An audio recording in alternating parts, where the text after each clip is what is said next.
Atlantique Soir. Le débrief de l'info. Jusqu'à 19h. Avec Chaïb Hamadi. Merci de rester avec nous. Vous êtes sur Atlantique Soir et comme tous les vendredis, nous en sommes au rendez-vous culture. Chaque semaine, un thème, une réflexion sur une thématique justement étroitement liée à cette rubrique, particulièrement dévolue à l'aspect littéraire, au livre, à l'écrivain, à ce lien pas forcément étroit entre l'un et l'autre. D'où justement l'idée d'aujourd'hui, ce qui est de savoir ce que les romans disent mieux que les experts.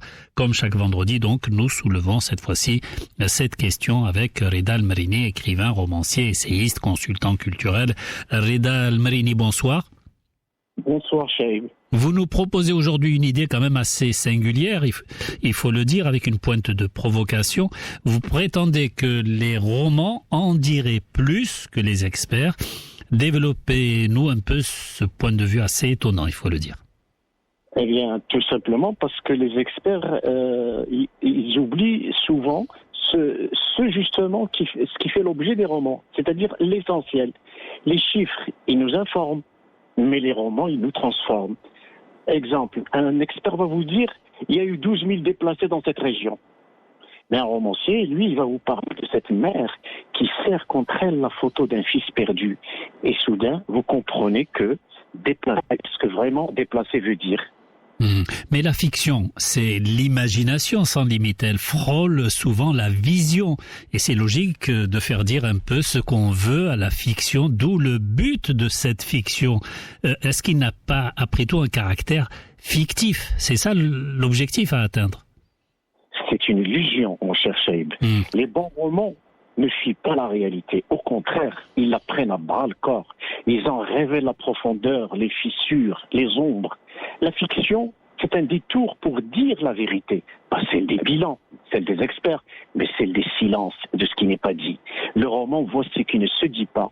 Il entend ce que les chiffres taisent. Et vous parlez souvent de littérature comme une sorte d'outil de compréhension, et le pouvoir de la compréhension, on le sait, ça n'a pas de limite, mais est-ce qu'elle peut vraiment rivaliser avec les sciences humaines ou les rapports d'experts qu'on a évoqués il y a un instant? Elle n'a pas la prétention de rivaliser. Elle, par contre, elle est complexe. Un rapport, il vous explique les causes d'une crise, mais un roman, il vous la fait ressentir dans la peau d'un enfant qui n'a plus de pain à manger. Et c'est cette incarnation du réel que seuls les écrivains peuvent offrir. Parfois, croyez-moi, un vers de Mahmoud Darwish en dit plus long qu'un colloque sur le conflit israélo-palestinien. Pourquoi? Qu'est-ce qui fait la différence? Parce que l'écrivain va trouver les mots qui vont vous toucher, qui vont vous faire vibrer, qui vont vous captiver. Ce que l'expert ne peut pas faire, il n'a aucune prétention de le faire. Eh bien parce que l'expert se montre beaucoup plus objectif peut-être que l'écrivain. L'écrivain, il est aussi objectif, mais il embrasse la réalité d'une autre manière. Alors tout dépend effectivement du pouvoir de la perception que l'on se fait de l'écriture à proprement parler, le cœur ou le cerveau comme organe de perception. Donc vous affirmez que la littérature, c'est un prisme émotionnel et non analytique. Elle est plus que ça, je dirais. Elle est un révélateur. Pourquoi? Parce que la littérature ne vous dit pas ce qu'il faut penser. Elle vous fait ressentir, soupçonner, douter. Elle vous émeut. Elle vous rend humain. Et quand on est plus humain, on pense mieux. C'est vrai, les experts, ils expliquent le monde. Mais les écrivains, eux, ils nous aident à le traverser. Oui, mais la littérature, justement, entre la différence qu'il fait entre l'écrivain peut-être et l'expert, l'écrivain appelle peut-être, vous appelle à apporter votre propre jugement, alors que peut-être l'écrivain, lui, vous appelle à avoir votre propre idée. C'est ça la différence? Je crois que l'écrivain n'a pas la prétention ni d'expliquer le monde, ni d'expliquer les thématiques qu'il traite. Il a plus, moi je pense qu'il a plus une revendication, c'est celle de vous faire sentir comment les choses se présentent, mais il vous laisse cette liberté de vous faire votre propre opinion. Et peut-être assez éloigné de la réalité. Jamais. l'écrivain, en ce qui me concerne, ma conception de l'écrivain, il ne doit absolument pas s'éloigner de la réalité. Mais l'écrivain, c'est l'imagination aussi. Mais c'est une imagination qui va titiller votre réflexion. Et si vous deviez citer un roman qui contient ce qu'aucun expert n'est parvenu à affirmer, ce serait lequel? Oh là, c'est une question que vous me posez qui est difficile, je ne pourrais pas y répondre. Mais je vous dirais qu'il n'y a pas un seul roman, il y a des centaines et des centaines, pour ne pas dire des milliers. Tiens, tenez, je vais prendre juste un exemple. Les Misérables. Victor Hugo. Victor Hugo n'a pas écrit un traité sur l'injustice sociale. C'est pas un traité. Il a raconté la vie de Jean Valjean. Et depuis 2 siècles, des générations et des générations comprennent, en lisant Les Misérables, qu'est-ce que c'est l'exclusion, la rédemption, la misère, par le cœur, pas par la tête. Donc, voilà, toucher l'être humain, le lecteur, par les sentiments, par l'émotion. Exactement.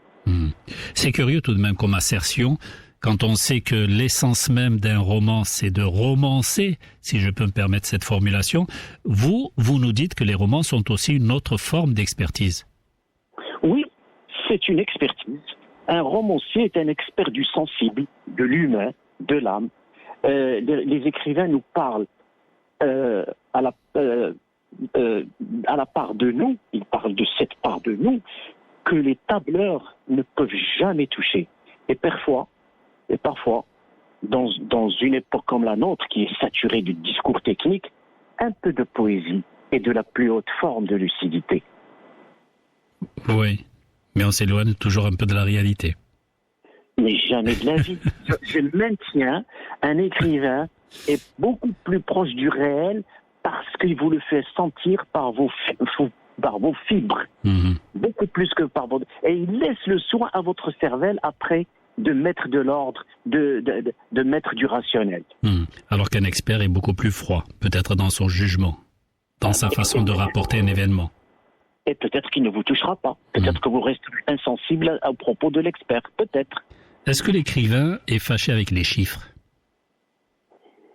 Vous avez cité de catastrophes tout à l'heure. Voilà, un écrivain a beaucoup plus tendance peut-être à romancer voilà, un fait, un événement qui, voilà, le but pour lui c'est de toucher votre cœur, alors que l'expert, lui, peut-être va beaucoup plus se focaliser sur les chiffres, sur les faits, sur une certaine objectivité.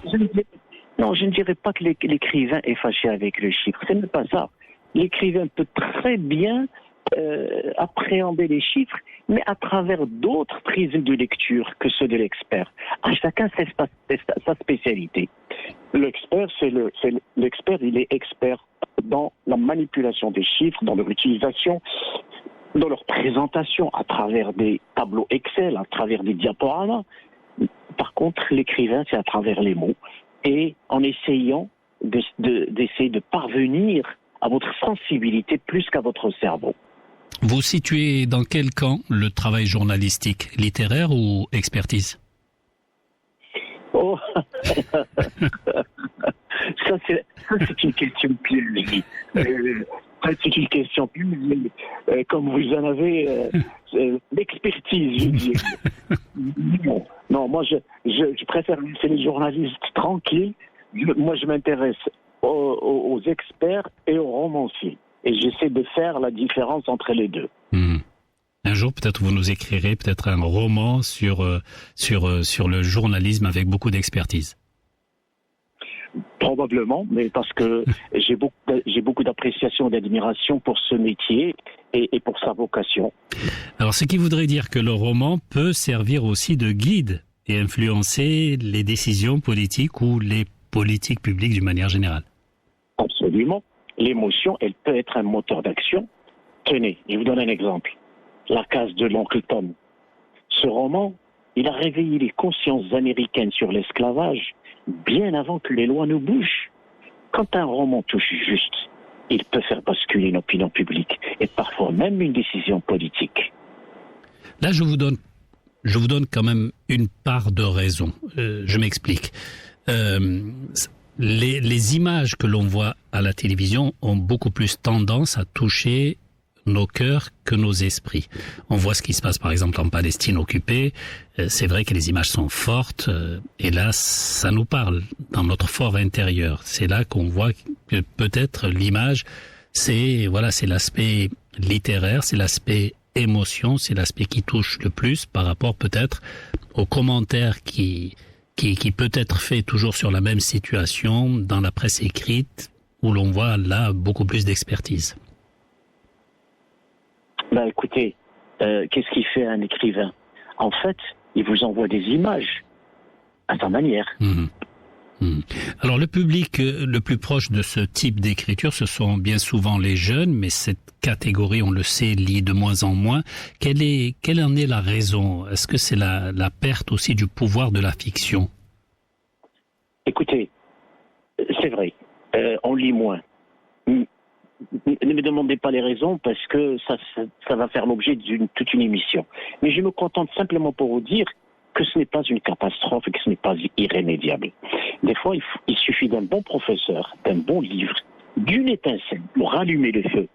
Ce que nous perdons, c'est pas seulement des lecteurs, mais une capacité collective à rêver ensemble. Et ça se reconquiert. Alors certains reprochent à la littérature d'être quand même assez élitiste. Vous en pensez quoi?